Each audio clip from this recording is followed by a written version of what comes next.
අද අපි ගෙනල්ලා තියෙන්නේ කහබත් එකක්.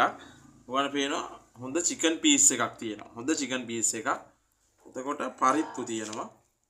බටු මෝජු තියෙනවා. අල බැදුම්.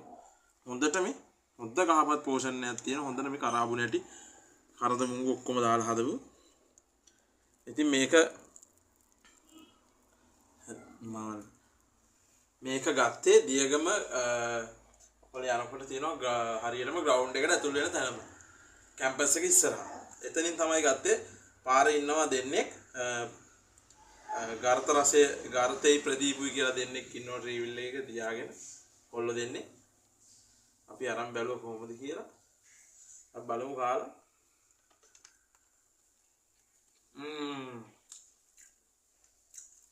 පට්ට. මම හිතන්නේ ඒකනේ. නියමයි.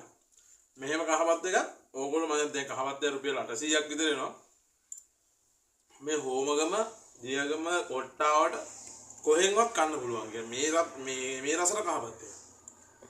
ඉතින් මම කියන්නේ ඕගොල්ලෝ එන්න ඇවිල්ලා මේ කොල්ල දෙන්න බව අහිංසක කොල්ල දෙන්නේ කරන් පොඩි හෙල්ප් එකක් දෙන්න. ආයි සුපීරියර් වැඩේ කරන කොල්ල දෙන්න. බටු මෝජු එහෙම ආයි රුපියල් 300 නේ මේක මම රෙකමන්ඩ් කරන ඔය 500කට එහා වටිනවා. හැබැයි පොඩි වැරද්දක් කියන්න එපා. අපිට පපඩම් දීලා නැහැ. මේකට පපඩම් දෙනවා. ඉතින් මම මතක් කරනවා අනිත් දවසේ පපඩම් අනිවාර්යයෙන් දෙන්න කියලා. සුපර්. පට්ට.